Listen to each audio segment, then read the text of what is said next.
Welcome to another of my Conquest guides. Today we'll go over these Sector 5 feats, Anticipated Dodge and Reeling Blow, which require us to gain Foresight 300 times and inflict Stagger 300 times respectively. I'll be showcasing 5 different strategies, so if you can't get one to work, have a look at the others. As always, timestamps in the description.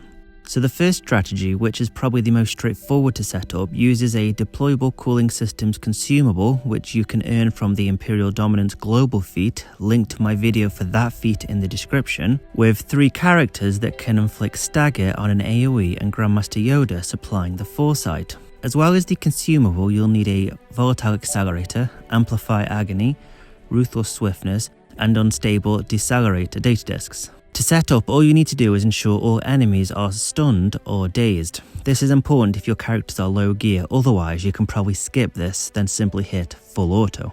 The great thing about these characters, they prioritize the abilities you need, so Kira, Sabine, Krennic will always use their AoEs that inflict Stagger, and Grandmaster Yoda will always use his Battle Meditation and keep spreading Foresight. Han's there to provide the initial boost of bonus turn meter, but also feed your team buffs. Finally, you'll need a Phoenix node to exploit their huge health regeneration and maintain your team's turn meter. I wasn't able to track the feats using this strategy, so if you follow this strategy, please let me know how you get on.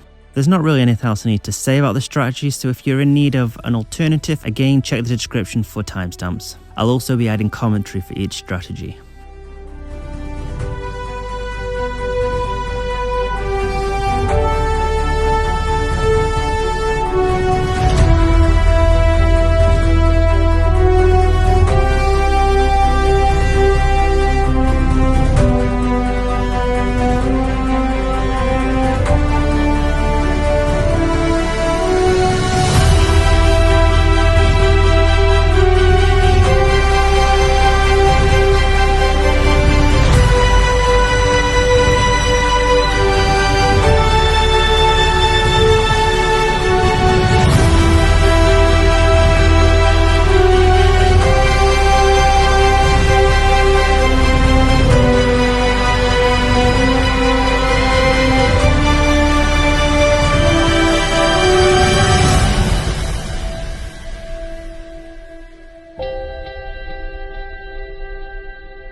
The next strategy, which is Stagger only, exploits crew's high health regen using dash lead. Data discs are almost the same as the previous battle, except I've subbed one Ruthless Swiftness for Voluntary Vanguard, but I think this was overkill as I only need a pre-taunt on the off chance Hux opens with his swarm attack, so crew or Sith Empire Trooper would have been fine. You don't need any consumables for this strategy, as we'll be using Vet Hand's Basic to supply the Stagger. Opening play is easy, unload Dash's AoE, then hit auto basic. Unlike Bando, Dash, when critting, calls allies with prepared to assist, so Vet Hand's essentially going to be using his basic every turn, making this a reliable strategy to farm Stagger. That's pretty much it, on to the next one.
My third strategy, again stagger only, provides an option if you don't have any Phoenix or First Order nodes, instead using a Padmé-led Galactic Republic node. The strategy is in the guise of my Purge videos I made last year, using Palp's Lead and Volatile Accelerated to maintain a turn meter loop for Empire and Sith. As Padmé's lead prevents turn meter manipulation, Volatile Accelerator isn't going to be feeding them huge turn meter and ultimately killing them from dots. So when paired with deployable cooling systems, Mara can take back-to-back turns throwing her grenade and attempting to inflict stagger. The downside to this node is General Kenobi can get in the way, as you want to be targeting all enemies when using an ability that will assist, so the enemy gains bonus protection, thus improving their durability and allow them to resist debuffs. The best way to get around this is to use a character such as Bastilla, mod her to go first and apply buff immunity on General Kenobi again, as I did for my Purge strategies. Alternatively, using Bastilla, you could sub deployable cooling systems for initial frenzy tech, which shouldn't be an issue as Mara will take back-to-back turns and quickly reduce her cooldowns. I opted for BB-8 for its buffs and Malak to take the initial hits.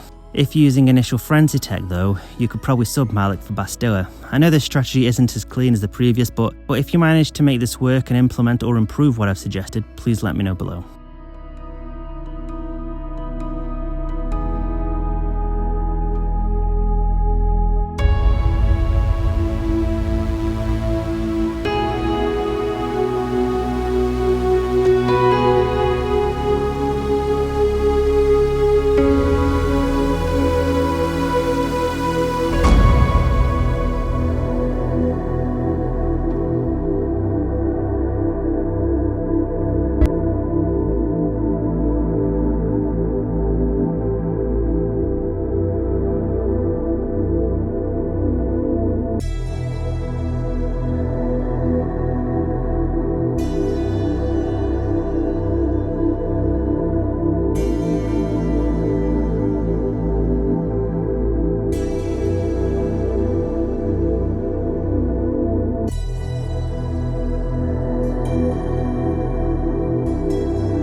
There's not much to say for my fourth strategy, it's the one I used first, again using a Phoenix node getting me around 200 Foresight and 100 Stagger. It doesn't require deployable cooling systems or Voluntary Vanguard, it just uses the standard Volatile Accelerator Amplify Agony setup. This can also be run on full auto.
My final setup, another Stagger only, is an option if you don't have any Crew, Phoenix or Padmé nodes. Iden node, a sub-boss node, will be the same for all players. Data disks you'll need: Volatile Accelerator, Voluntary Vanguard, Amplify Agony, Ruthless Swiftness, Unstable Decelerator, and a Protection Shield.